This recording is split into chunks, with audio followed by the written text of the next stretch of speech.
Philippine Army, mga halong elemento rin ng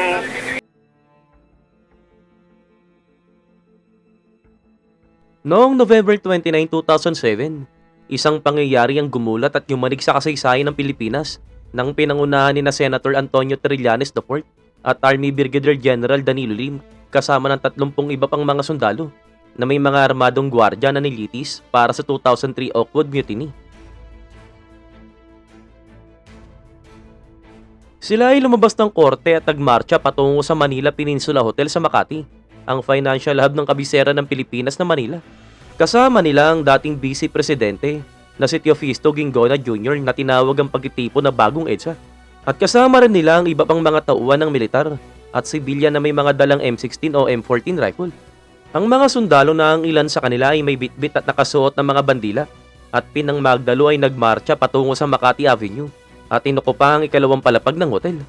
At si Trillanes at Brigadier General naman ay nanatili sa Rizal Function Room na kung saan madalas na nakikipag-negotiation.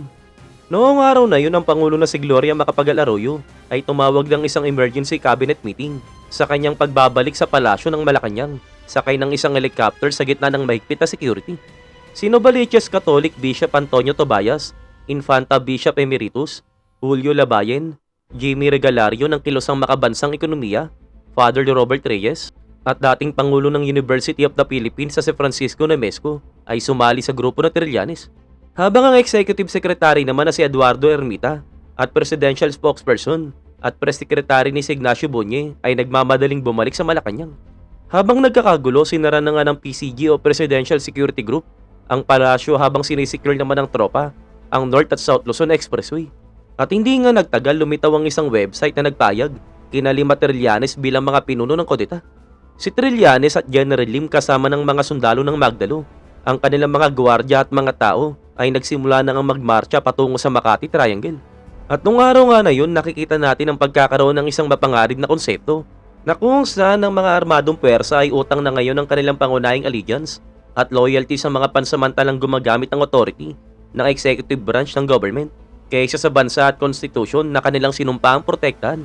At ayon nga sa nakasulat, yan ang isang konsepto na ating sinasalungat at pilit at tinatanggal. Kung naniniwala ka na ikaw ay isang taong may pagnanais at matapang na may hindi makasariling mga motibo at sapat na matapang upang labanan ng tyranny, bumangon ka at mabibilang. Habang nagkakagulo, nagdeklara na mismo ang Philippine National Police ng Red Alert status sa Metro Manila bilang resulta ng insidente. At nang pumasok na nga ang 2:46 Philippine Time, inutusan na ni Police Director Giri Barrias, hepe ng National Capital Region Police Office, na paalisin na ang lahat ng nasa loob ng hotel.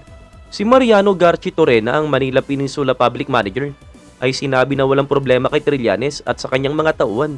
At ayon mismo sa kanya, hindi nila inaabuso ang staff ng hotel namin. Napaka-gentleman nilang kumilos at hindi ginugulo ang aming mga tauhan at hindi nila ginugulo ang aming mga bisita. At siniguro sa amin ni Trillanes na they meant no harm sa mga sibilyan, sa mga bisita at lahat ng aming mga tauhan syempre.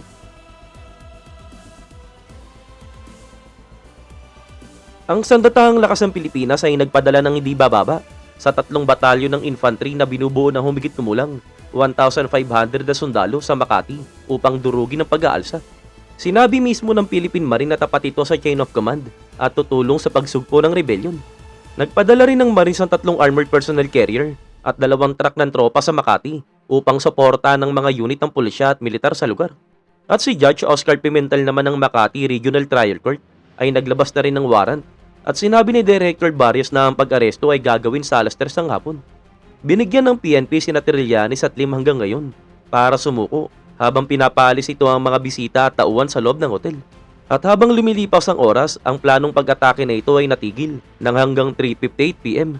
At sa parehong oras din na yun, 50 Special Action Forces Commando na ang pumila sa labas ng hotel para ipatupad ang pag-aresto sa mga rebelding sundalo. Ang mga komando na ito ay mayroong dalang mga gas mask at pumunta na sila sa formation matapos ang mga rebelding sundalo ay tumanggi na tumanggap ng warrant of arrest para sa kanilang pag-aresto. At mayroon ding mga indikasyon na mga armadong rebelding sundalo sa loob ng hotel ay handa para sa labanan. Ang mga armored personnel carrier at armored fighting vehicle ng pulisya at militar ay pinadala na rin sa paligid ng hotel. At ang kilusan na ito ay talagang mas lalong tumindi palalo nang pumasok na ang alas 4 ng hapon. Tumindi ito nang ang mga pulis na nakasuot ang full battle gear ay nagpaputok ng mga babala habang naghahanda silang salakay ng hotel. Ang mga bintana sa hotel ay nabasag na at ginawa nila ito upang mabigyan ng daan ng dispersal ng tear gas sa mga held up sa loob ng hotel.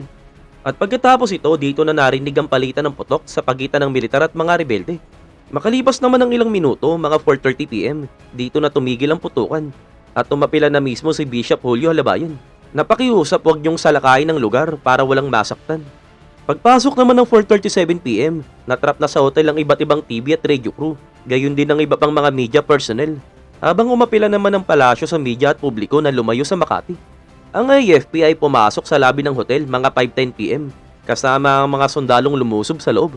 At dito na mismo nagpasya sina Trillanes at Lim na sumuko sa mga authority upang maiwasan ang pagkawala ng buhay dahil ilang mga journalist at iba pang mga sibilyan ang kanilang kasama. Sa mga nangyaring ito, idineklara na mismo na Director Jerry Barrias na natapos na ang standoff sa hotel dahil sumang-ayon ng mga paghihimagsik na sundalo na umalis at sumuko kay Barrias pagkatapos ng 6 na oras sa pagkubkob. Pagsapit nga ng 6 PM, naaresto na ng PNP sina Trillanes at Lim at ang kanilang mga kasamahan. At si Gingo na naman ay inaresto ng PNP at ipinadala sa NCR Police Office, headquarters sa Bagong Diwa. Inaresto din ng ABS-CBN News and Current Affairs, Bloomberg, NHK, DWIC, Manila Bulletin, at mga Malaya journalist na nag-cover ng kaganapan. Lahat sila ay hiniling na iwanan ng kanilang mga gamit at huwag magdala ng anumang bagay. Pinayuhan sila ng abogado na huwag magsalita dahil labag sa batas ang ginagawa ng mga polis at nilalabag ang kanilang karapatan. Sina Father Reyes at Bishop Labayen ay nakita rin na sumakay sa parehong bus kasama ang mga naarestong journalist. At ang Special Action Forces naman ay kasangkot sa pag-aresto kay Lim. At ayon mismo kay Trillanes, handa siyang harapin ang anumang kaso na ibibigay sa kanya ng gobyerno. Ngayon, ikaw, ilang taong ka na nang nangyari ang ganitong kaganapan? Ipaalam mo naman sa amin sa komento.